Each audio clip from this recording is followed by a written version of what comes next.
Welcome back to the deep dive. Ever feel like you and your partner are speaking completely different languages? Well, you're not alone. Today we're diving deep into a relationship classic. Okay. John Gray's Men Are From Mars, Women Are From Venus. All right. To see if it can give us any tools to decode those mixed signals. This book has been a bestseller for decades. Right. But does it hold up in today's world? Let's find out.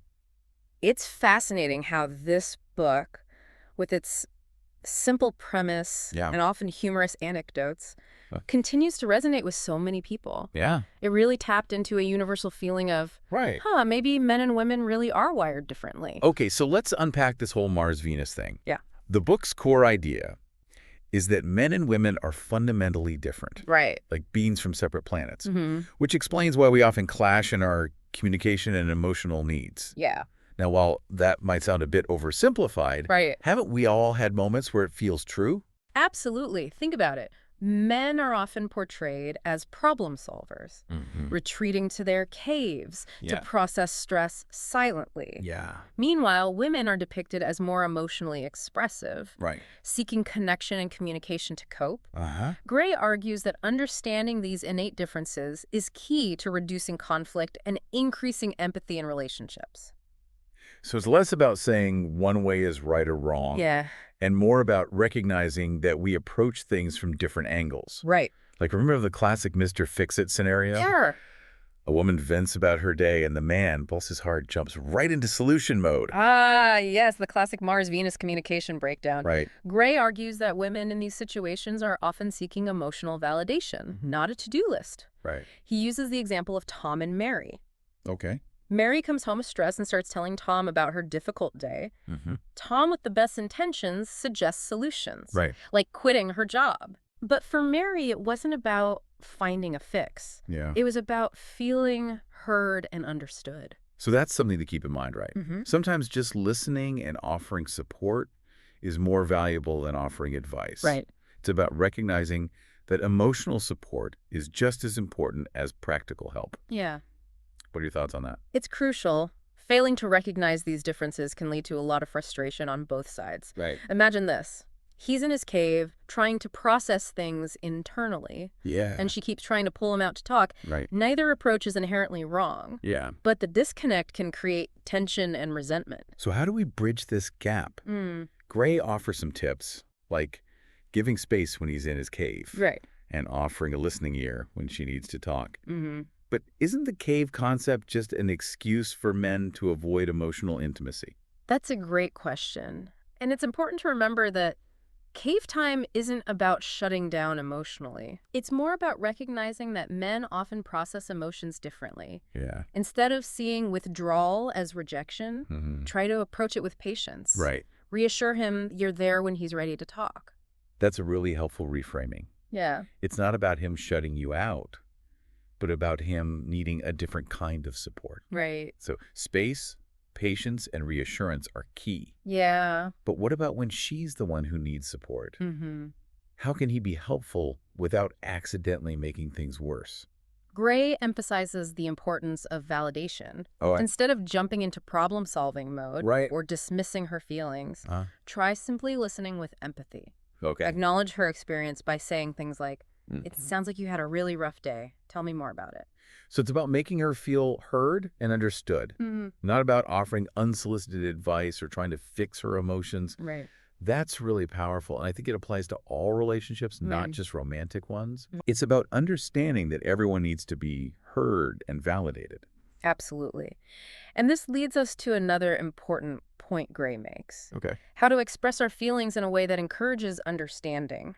Rather than defensiveness. Right. He introduces this concept of feeling messages, which are statements that focus on expressing emotions in a non-blaming way. So instead of saying, you never listen to me, which can come across as accusatory, a feeling message would be something like, I feel hurt when I don't feel heard. That feels so much more constructive. Exactly. It's about shifting the focus from blame to understanding. Yeah. And equally important is the concept of setting and respecting boundaries, especially for women who, as Gray suggests, might have a tendency to overgive in relationships. That's a really important point. It's about recognizing our own needs and communicating them clearly and respectfully. Right. So we've talked about different communication styles and the importance of validation. Yeah. But Gray also dives into this fascinating concept of women's emotional cycles, which he compares to a wave. The wave metaphor is one of the book's most popular concepts. Yeah. It illustrates the cyclical nature of women's emotions with natural highs and lows. When she's riding the crest of the wave, she's full of love and energy. But when she dips down, she might become more withdrawn or sensitive. Okay. Gray argues that these are natural fluctuations, not personal attacks. Okay, so how do we navigate this wave without getting swept away by the emotional tides? It's all about taking her emotional dips personally. Try to offer extra support and understanding during those times. Yeah. Remember, it's not about you. Right. It's about the natural ebb and flow of her emotional energy. So it's about recognizing those patterns and responding with compassion and patience. I think that's something we can all benefit from, regardless of gender. Right. We all have our own emotional rhythms, and learning to recognize and respect those differences can create a lot more harmony in our relationships. It really is. Yeah. Now, speaking of understanding each other's emotional languages, Yeah. let's explore one of Gray's other key concepts. Right. Love languages. Yes. This is the idea that we all give and receive love in different ways. And if we don't speak each other's love language, it's like trying to have a conversation in two completely different tongues. You could be putting in the effort. Right. But the message isn't getting across. Exactly. Gray highlights 5 main love languages. Okay. Words of affirmation, quality time, receiving gifts, acts of service, and physical touch. Okay. Recognizing which language resonates most with you and your partner can be a game changer. Okay, so let's say my love language is quality time. Yeah. But my partner is all about acts of service. I might be feeling neglected even though they're doing things around the house to show their love, right? That's a perfect example. Gray uses an anecdote where a husband constantly expresses love through acts of service, like doing chores and fixing things. Right. But his wife, whose primary love language is words of affirmation, feels unappreciated because she craves verbal expressions of love and affection. So it's not that he's not trying. Right. It's that the message is getting lost in translation. Exactly. That's why understanding these languages is so crucial. Yeah. It's about meeting your partner's needs in a way that they actually feel and appreciate. Absolutely. It's about speaking their heart's language, so to speak. Right. Now, even with all the understanding in the world, disagreements are bound to happen. Right. So how do we navigate those inevitable conflicts? Yeah. Gray offers a pretty unique approach based on, you guessed it, those Martian and Venusian differences. Right. And he suggests a really interesting technique for handling those recurring arguments that seem to pop up no matter how many times you think you've resolved them. He calls these recurring conversations. Right. And he believes they often stem from deeper unresolved feelings. Yeah. Particularly for women. It's like that old saying, we're not really fighting about the dishes. Right. It's often about something deeper. Yeah. Something that might be triggering past hurts or insecurities. Gray argues that when a woman goes into her well, those emotional dips we discussed earlier, these deeper issues tend to surface. So instead of just going round and round on the surface level, it's about trying to understand the root of the issue. But how do we do that? Yeah. These conversations can be so frustrating and emotionally charged. Gray encourages a more compassionate approach. Okay. Instead of getting frustrated and saying, here we go again, try to see it as an opportunity for deeper understanding and healing. It's about being more curious than judgmental. So taking a step back and asking, what's really going on here? Yeah. Instead of just reacting to the immediate situation. Exactly. And that's where those active listening skills come in handy. Right. Giving her space to express her feelings fully without interrupting or trying to fix it is crucial. Once she feels heard and understood, you can start to explore the deeper issues together. This might involve reflecting on past experiences or even seeking guidance from a therapist to help unpack those emotional wounds. It sounds like a process that requires a lot of patience and a willingness to be vulnerable with each other. It does. Yeah. But the payoff can be huge. Yeah. By addressing those underlying issues, you can break free from those repetitive cycles of conflict and create a much more harmonious dynamic in your relationship. Right. Now let's move on to another interesting concept that often stirs up debate. Okay. The idea of scoring points in a relationship. This is the part that always made me scratch my head a bit. It seemed a little well-transactional at first glance. Right. Like, are we really keeping score in love? I understand the hesitation. Okay. But Gray's intention here is to highlight the importance of recognizing and appreciating the efforts your partner makes. Yeah. Even those small everyday actions. Right. He's not advocating for a literal scorecard. Okay. But rather a shift in perspective to see those little things as meaningful contributions to the relationship. Okay, that makes more sense. Yeah. It's about being more mindful and appreciative of each other's efforts. Right. Even if they're not always grand gestures. Exactly. He even offers specific examples, All right. like giving a man points for listening patiently when she's upset, or not offering unsolicited advice. Yeah. And for women, it might be expressing appreciation when he fixes something around the house. Right. Or not criticizing his driving. So it's about those subtle acts of love and support that often go unnoticed in the day-to-day. It's about acknowledging those small gestures that say, I see you and I appreciate what you do. Precisely. And speaking of communication and understanding, Yeah? Gray introduces a powerful tool for expressing your needs and feelings more effectively. Okay. The love letter and response letter technique.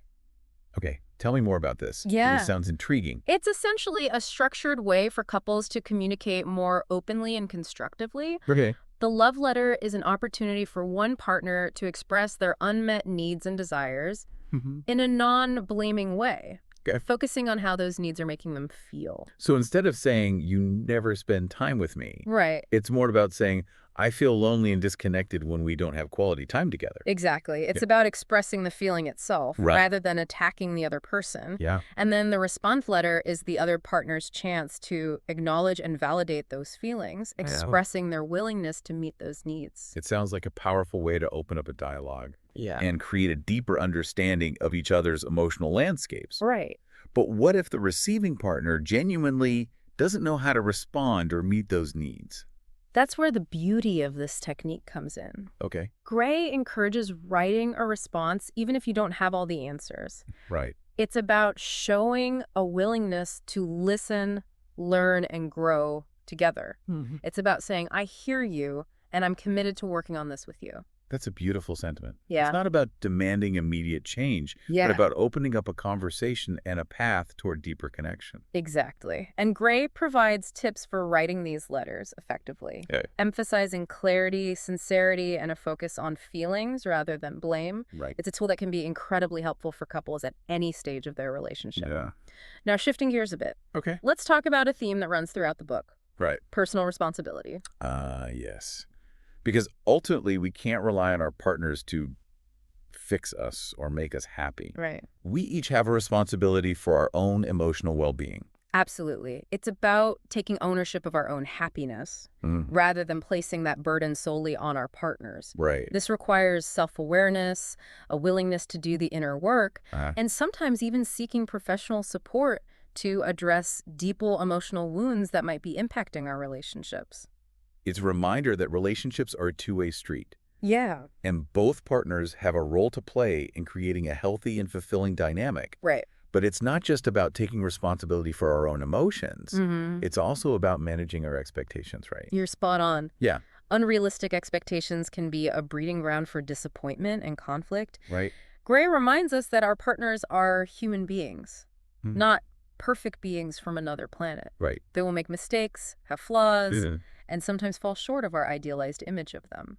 So it's about embracing the imperfections. Yeah. And recognizing that no relationship is perfect. Yeah, exactly. And this acceptance combined with a willingness to work through challenges together forms the foundation for a more resilient and loving relationship. Right. Now, to further illustrate the ebb and flow of a relationship, Gray uses a beautiful metaphor. Okay.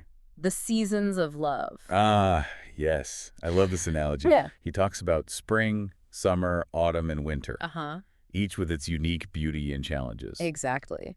Let's delve into these seasons in more detail after a quick break. Okay. When we come back for the final part of our deep dive, All right. we'll explore how to navigate the ups and downs of love and keep the magic alive through all the seasons of your relationship. Okay, so we're back, and we're about to explore these seasons of love that John Gray describes in Men Are From Mars, Women Are From Venus. It's such a powerful metaphor for understanding the natural evolution of a relationship. Can you walk us through these seasons? Absolutely. Spring, of course, is that magical time of new love. It's all passion, excitement, and those butterflies in your stomach feelings. Hmm. We see our partner through rose-colored glasses, and everything seems effortless and blissful. It's the honeymoon phase. Ah, yes, the honeymoon phase. Yeah. We've all been there, right? But as with the actual seasons, spring can't last forever. What happens next? Right. We transition into summer where that initial infatuation starts to fade, and we begin to see our partner more realistically. Those Martian and Venusian quirks we talked about earlier become more apparent, and those initial sparks might turn into little friction points. So it's where those differences, which might have been cute or endearing at first, start to bump up against each other. Yeah. Like his need for cave time might start to feel like emotional distance, or her need to talk things out might feel overwhelming. Exactly. And this is where the real work of a relationship begins. It's about learning to navigate those differences, communicate effectively, and nurture the connection through conscious effort. It's no longer just about the butterflies. It's about building a foundation of trust, respect, and understanding. It's about moving from that initial rush of romance to a more mature, sustainable kind of love. Yes. And if we successfully navigate the challenges of summer, we enter into a beautiful season, autumn. This is a time of deepening intimacy and connection. We've weathered some storms together, learned how to communicate more effectively, and now we're reaping the rewards of that hard work. It's a time of greater stability, shared values, and a deeper sense of partnership. It's that feeling of, we've got this, as you move through life's ups and downs together. Exactly. There's a sense of comfort and security that comes with having navigated those earlier seasons successfully. But of course, no relationship is immune to challenges, and eventually we might find ourselves entering winter. Ah, winter. This one sounds a little bit daunting. What happens during this season? Winter, both literally and metaphorically, can be a challenging time. In relationships, it represents a period of potential stagnation, distance, or even disillusionment. Those unresolved issues, those deeper emotional wounds might resurface and create conflict. So those communication breakdowns we talked about earlier, those moments of feeling misunderstood or unappreciated, might become more frequent or intense. Right. It's a time when we might feel disconnected from our partner, questioning the relationship, or even tempted to withdraw emotionally. Okay, this all sounds a bit intense. So how do we navigate this winter season without freezing over completely? Gray emphasizes the importance of rekindling the spark both individually and as a couple. This might involve revisiting shared passions, creating new experiences together, or even seeking professional help to address those deeper issues that might be creating distance. So it's not about giving up when things get tough, but about finding ways to reconnect and reignite that sense of intimacy and connection. Exactly. It's about remembering why you fell in love in the first place and making a conscious effort to nurture that connection. Remember, winter is a natural part of the cycle. Just as spring always follows winter, relationships can also experience renewal and reconnection after a period of difficulty. It's a beautiful reminder that even the most challenging seasons can ultimately lead to growth and a deeper appreciation for each other. And this brings us to Gray's overarching message. Love is a journey, not a destination. It's about continuous learning, growth, and adaptation. It's not about finding the perfect partner or having a flawless relationship. It's about embracing the imperfections and working together to create something meaningful and lasting. That's such a powerful takeaway. It's about seeing our relationships as living, evolving entities that require ongoing care and attention. Exactly. And that requires open communication, a willingness to be vulnerable, and a commitment to nurturing the connection through all the seasons of love. Well, I think this has been an incredibly insightful deep dive into Men Are From Mars, Women Are From Venus. It's a book that has sparked countless conversations about relationships, and it continues to offer valuable insights even decades after its publication. Thanks for joining us on the deep dive. We'll see you next time.